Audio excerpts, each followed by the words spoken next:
Gratitude doesn't usually show up when things are easy. It sneaks in when you slow down enough to see what's right in front of you. I mean, there's plenty to bitch about, but rather than go to the obvious, maybe it's better to wake up and feel good. Have a nice cup of coffee. Get a text from someone you didn't expect. It's people. It's always people. The ones who check in, the ones who show up. Gratitude stretches when you look around the city, like what's happening in the Dawson neighborhood, where Metropolitan Ministries is rethinking what a grocery store can be. Not just a place to grab food, but a place to build around dignity, access, community.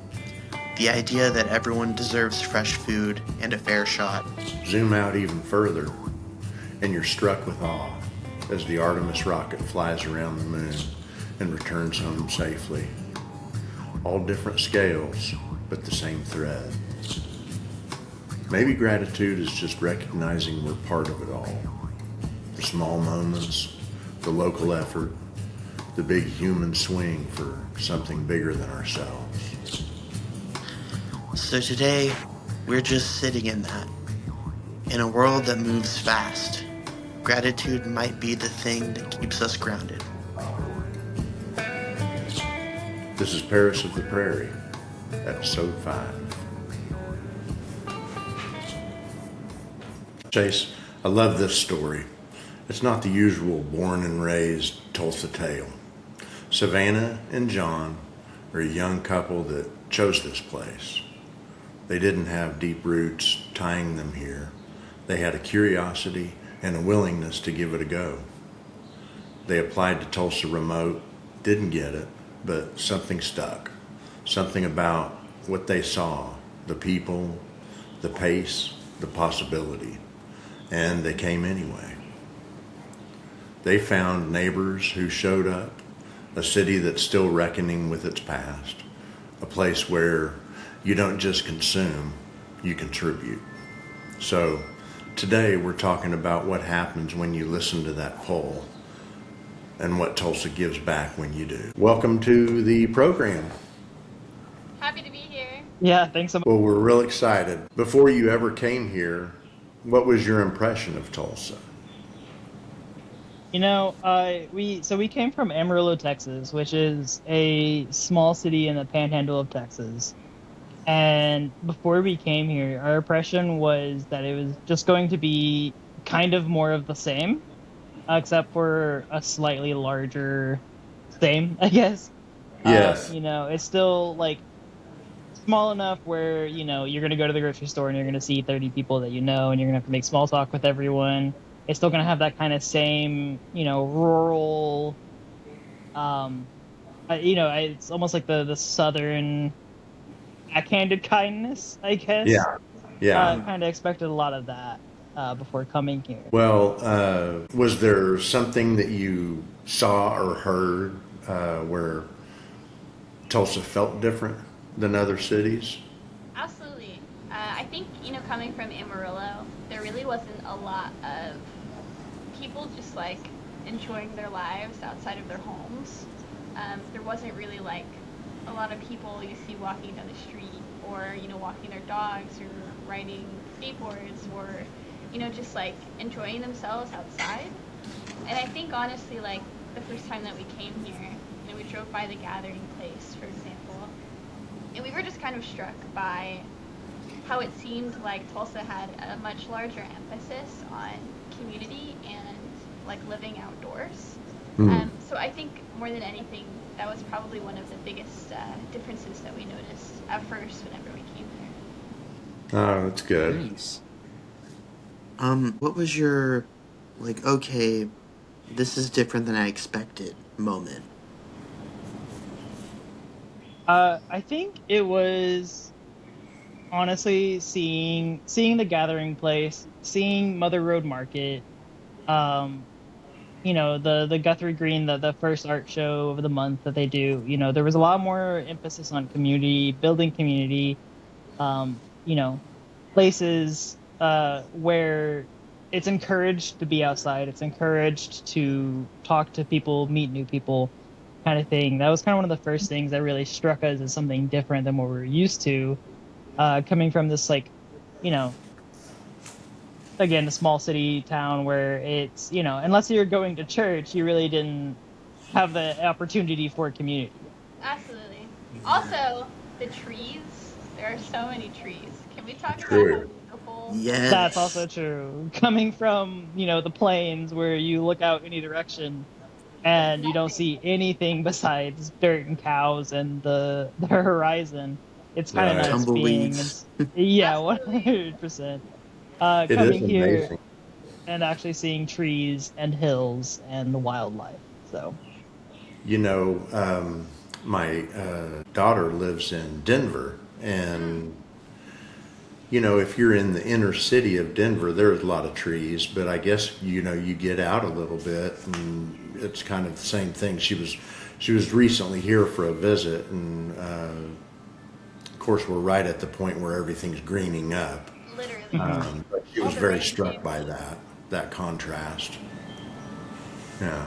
for sure. And Denver's also, I know this is a podcast about Tulsa, but Denver's one of those cities that kind of, you think about Denver as being a mountain town, but you go and, the nearest mountain is, So flat. so it's so Yeah. flat compared. Yeah. Oh, I know. I always think about Colorado, like you get to Colorado and then you're like, oh, it's 2 more hours of Kansas. Yeah. Yeah, Yeah, Exactly. exactly. Literally. totally. Um, well, as y'all probably know, Tulsa is pretty known for its music scene. Um, have you guys sort of been diving into that in any way? Honestly, I mean, perfect example. I was invited out to go to Noise Town yesterday evening. Oh, Are you guys familiar with Noise Town? No. I think yeah. Noise Town? Yes, it's a very like small music venue. It kind of gives the vibe of like house shows, but not in your house. So it's very intimate and it features a lot of really small artists. Oh, Um, cool. and through our volunteering and things like that, we've met a lot of people and had some friendships with people who do play a lot of music. Um, so it is. I can see that it is a very big part of the culture here, and I know John and I are both really excited to step into that more. Excellent. Awesome. Yeah, it's really a wonderful place to be, whether you're a musician or just a music fan. The Um, symphony. Oh my gosh, another. So I'm learning the yeah. viola, Oh, and fun. yes, and my viola instructor has been giving me tickets to the symphony, and so we have been enjoying some orchestral music lately, and it's been really lovely. Nice. One of my good friends, I think, is in that. Ethan Landis is his name, and he plays the viola. No way! That's Yeah, we used to amazing. be in a Yeah. band together in high school. That's sick. Yeah. It was Yeah. really cool. They had a great sound, and part of it was that. They did have a bass player, but he just played bass every once in a while. For the majority of the time, he was lead guitar player. So they had Ethan as on the cello as kind of the bass, you And know. then Oh, on yeah, Yeah. he'd switch from Oh, God, cello yeah. to viola to cello, yeah, based on the song. So, that's awesome. yeah. Um, so how did getting involved in the community, I guess, shift your experience from we moved here to we belong here? I think it's, I almost want to say it's like the feeling of like working on your house. You build something. You are constantly working towards it, like towards a goal, towards beautification, whatever. You're putting in the work. I guess is what I'm trying to say here. Is that it becomes of like, okay, less of just like we live here and more of like this is our community. This is what we're working for. This is who we enjoy being around. This is where we belong. It's Jinx. fun to look around your house because I know, we know each other from the coffee shop, and everybody was very excited when you all got your house. Oh And I, yeah. Yeah. I can tell looking over your shoulders, the last time I think I saw pictures, you all had just painted, and Oh, everything looks really nice. nice. Very But good. this is not actually our house. This room, the one that I'm in, is probably one of The backgrounds? decorated The free rooms. backgrounds, yeah. Oh, This is a free background. well, it looks very good too, I must I say. should have I should have let it go. Y'all I read a should have been lot. like, yeah, no, But this is our very extensive home library. Don't question it. I know my hand is literally there it is. disappearing in the Wait, where'd it background. go? It's a trap. Oh, that's great. So this is kind of a heavy part of that Tulsa has to handle. And it's interesting to see people that come from elsewhere. As far as Tulsa carrying a heavy history from native displacement to Black Wall Street, how did learning about that history affect how you see the city?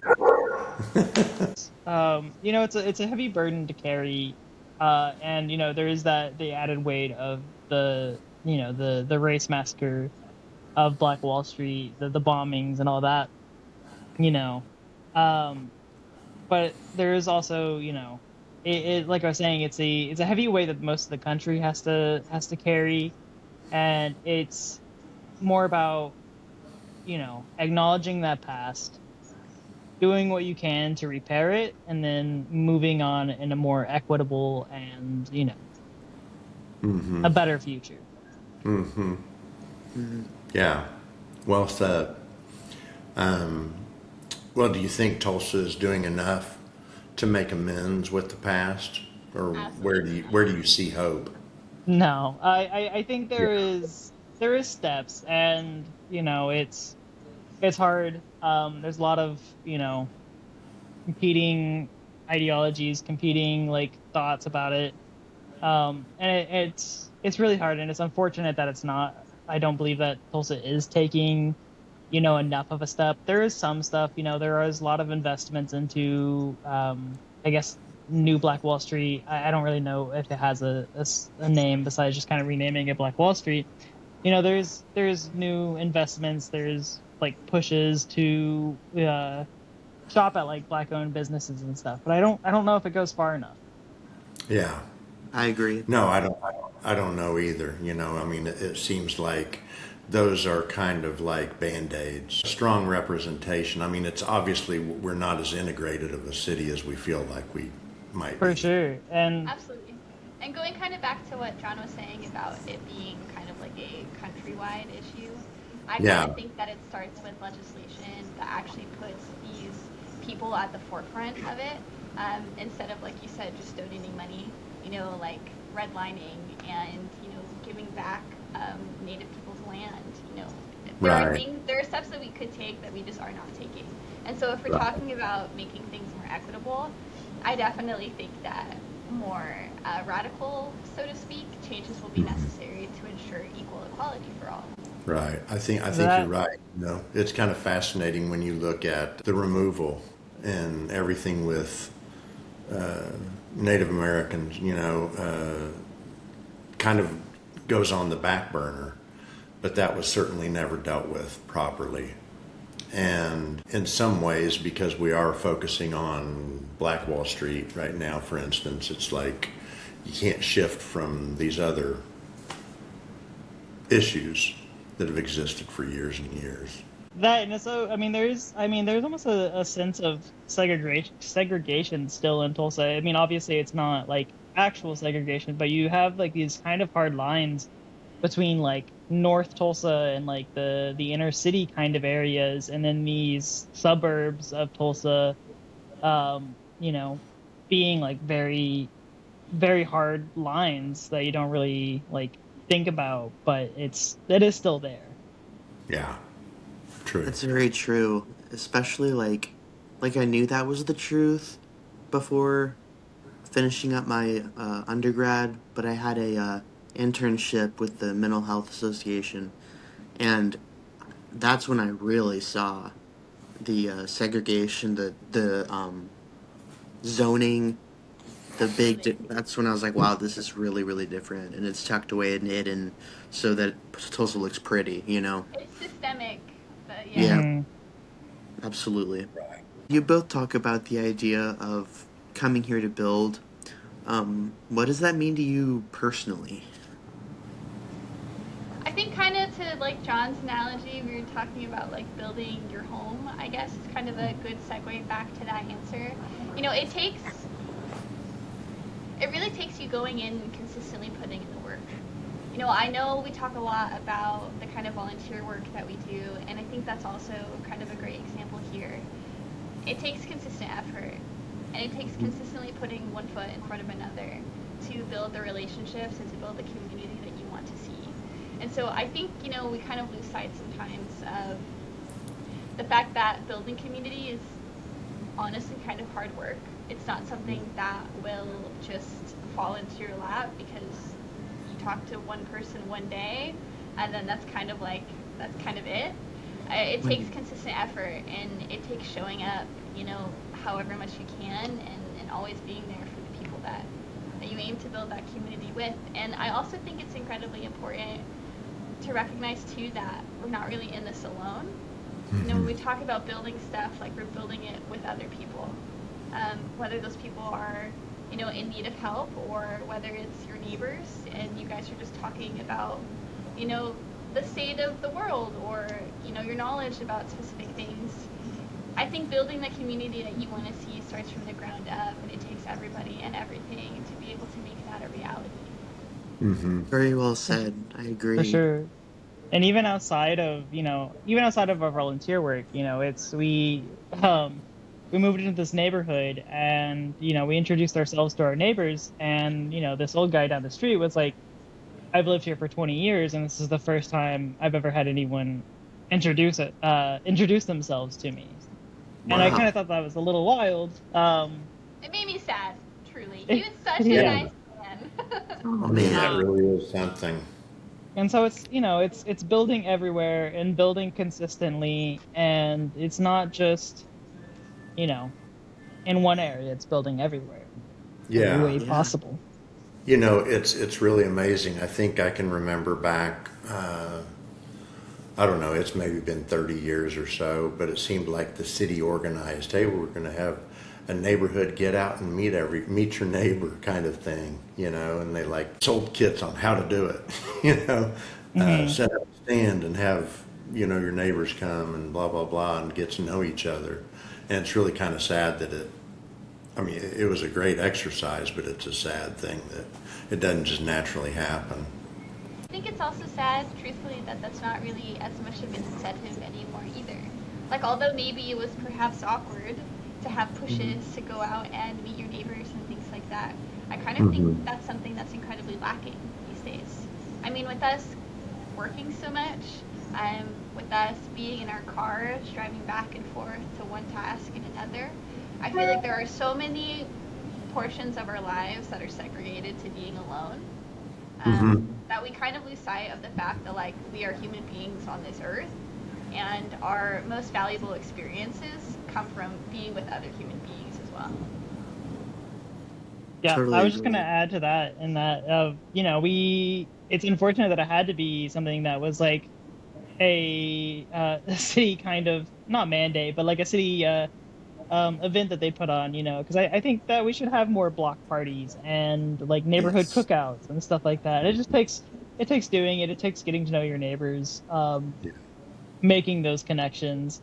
Because Right. like Savannah was saying, is like we do live in a world where I mean, almost by design are isolated. Isolated into our phones, into, Yeah. everyone has their own private vehicle and they don't really make small talk when like waiting in line for at the coffee shop, you know. Yeah. So yeah, it's important to Yeah. build community. It's just Yeah. that little extra effort Oh yeah. consistently. Just a little bit, Yeah. a little Yeah. Yeah. bit. Just a little. Right. A little Doesn't goes a take, But long way. it yeah. compounds. Yeah. Yeah. I Yeah. mean, Doesn't the take amount of much. relationships I've made, and you guys literally can attest to this by just saying hi when waiting in line at the coffee shop. I mean, perfect example. This kind of bounces off of what we were talking about a little bit in terms of maybe agency and whatnot. But do you feel like Tulsa is a place where anyone can actually make a tangible difference? I think anyone can make a tangible difference anywhere. Um, Again, it goes back to that concept of just building. It just, anyone that has the motivation and just the drive to make a difference, all it takes is just going outside and getting your hands dirty. It takes just building those connections, or if there's not like a if you want to make a difference, it's a matter of like putting up a free food pantry or a like little bookshop, or just little things here or there, and then slowly building up your capacity with other people or with your work, and just so yeah, I definitely think that Tulsa, and I think that Tulsa is rich in opportunities because of a lot of those travesties that we were talking about earlier, to actually make change and to push for change that you want to see. Absolutely. Interactions, that compound, like you said. Like, Yeah, there are or it's so many pockets of community. We just need to expand those pockets a little bit. it's an interesting angle because I think, as a general rule, Tulsa's known somewhat as a pretty giving community, but I think that's at one level. I think at maybe another level, it's like, okay, we did that, remember? So we don't have to, it makes everybody a little apathetic, kind of like, yeah, we're a giving community, but it needs to happen more often. I think you're kind of touching, not that we have to go so deep into this, but Tulsa is very rich in philanthropy. Yeah, There is a lot of charity work that happens here in Tulsa. And like you were saying, although it's really great, I think it does kind of lead to the sense of like, oh, well, like they're already doing this, like we're already living in a place where, we are giving so much money to perhaps underdeveloped communities. But I think it's so important to kind of question perhaps, what that actually is doing for the most vulnerable of our communities. yeah, Well true. said. And to even add Absolutely. on to that, charity is a band-aid solution uh, in most instances, and there are also kind of a lot of problems with charity in the sense that like there are barriers with some of these charities, and like there are just hurdles that like Savannah was saying, it's harder for the most vulnerable to actually get the need, and it kind of just goes to the same few recipients every Hmm. time, which doesn't really do much, I guess. Right. It's good. I don't want to harp on it too much because like everything is a drop in the bucket, but it's also important to look at these systems and really analyze what they're actually doing. Yeah, we have a long True. way to go for sure. Yeah. Hmm. Um, I'm kind of curious, like, if someone is considering moving here with skepticism like you all had initially, what do you think you'd tell them? Give it a shot. Just Yeah. try. Yeah, I think that you're gonna have the same issues wherever you go. A lot of the time, you're still gonna have people you have problems with. You're still gonna have unfriendly neighbors. Like it's just a fact of life. I think Tulsa has a lot here that's really good. And so I think it's just worth giving it a shot. You never know until you try. And there's nothing saying that you absolutely have to stay here. This is not the end of your road, the end Right. all be all for any one person. I think it's so important to continue to expose ourselves to new opportunities and move to new places and meet new people and try new things, because that's really the only way that we can grow, I think, as individuals. True. It's kind of a fascinating thing. That for so long it seemed like young people were not attracted to the city, and young people couldn't wait to get out, moving away, and now it seems like it's turning a little bit. With all the growth in the arts district and other pockets around town that are similar to that, attracting young people and the organizations and the caring and so forth, and just the activity. I went to school for software engineering. There was Mm-hmm. opportunity here for me to learn how to do that. And so I think just there are so many avenues for you to be able to kind of live the life that you want to live here. Mm-hmm. I think there's no need to kind of put a sticker on this city, assuming that like it's just another city in Oklahoma. Because truthfully, I think it's a lot better than a lot of people give it credit for. Right. Well, Sure. great. That's good. Yeah. Thank you. You know that's kind of wraps things up. But before we say goodbye, we always have to finish with our signature question, and that is, what says Tulsa to you, and where do you go to find it? Yeah, we took a second to think about this question. I think we landed on Wildflower Cafe. Um, Oh, I don't know if y'all have ever been, and they're yeah. closed right now, which is really unfortunate. I miss Um, it so much. Sorry to interrupt you. No. no. I think there is a really that is a diamond right there of Tulsa where it's it has that community aspect. It is they hand out free food to the houseless population that come by.